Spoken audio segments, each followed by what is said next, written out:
په کونړ کې د چلن چیلنجر په نوم د انګلیسي ژبې او کمپیوټر اکاډمۍ څخه سلو ځوانانو له یو کلن زده کړې وروسته د فراغت سندونه ترلاسه کړل. د دغه اکاډمۍ مسؤلین وايي هڅه کوي په دې برخه کې نور هم مخکې تګ وکړي ترڅو د هیواد راتلونکي یو نوي ځوانان د علم په ګاڼه سمبال شي.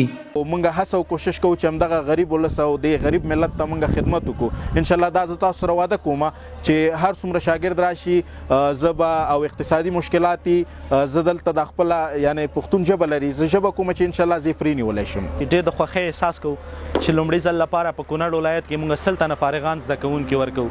دا هغه زده کوونکي دي چې مبارزه یې کړې ده سره د ډېرو اقتصادي مشکلاتو راغلي. مونږ یې مشکلات نظر کې نیولي دي او دوی خپل زده کړې سر ته رسولي دي. همدارنګه مونږ مخکې مې یادونه وکړه 100 تنه فارغان هم ورکړي دي او زمونږ اهداف لوړ دي. د دوی په خبره اوس اړتیا نشته چې ځوانان دي په انګلیسي ژبه کې د ټافل آیلټس او یا هم د ډویلنګو پروګرامونو د زده کړې لپاره نورو ځایونو ته ولاړ شي. د دې لپاره به کونړي ځوانان تلل ان تر ننګرهاره پورې هلته به زده کړې کولې په سلګونه ډالر مصارف یې درلوده اتاق کرایه وغیره وغیره. خو الحمدلله موږ وکولی شو د ننګرهاري ټرینرانو په واسطه باندې موږ یو قرارداد لاسلیک کړو. انشاءالله په هفته کې به هغوی راځي خپل د قرارداد په اساس باندې به زموږ زده کوونکو ته درس ورکوي او دغه یعنی دا داسې یو برنامه ده چې دا د انګلیسي انتها ده. فارغ زده کوونکي خوښ دي چې د انګلیسي ژبې له یو کلن مزل وروسته د فراغت سند ترلاسه کوي. وایي هغه ځوانان چې له زده کړو لرې پاتې دي باید خپل زده کړې بشپړې کړي ترڅو هیواد مو د نورو سره سیال شي.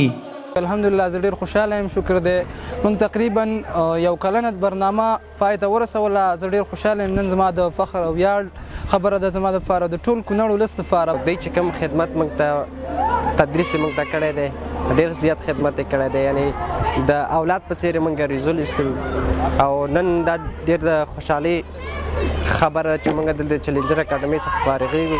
زده کړې زموږ دپاره ډېرې مهمې دي. موږ باید زده کړه وکړو. د زده کړې په لحاظ موږ کولی شو خپل هیواد آباد کړو. چلن د انګلیسي ژبې او کمپیوټر اداره په 2019 کال کونړ کې تاسیس شوې چې تر دې مهاله پورې د انګلیسي ژبې او کمپیوټر په برخه کې سلګونه ځوانان ټولنې ته د خدمت په موخه وړاندې کړي.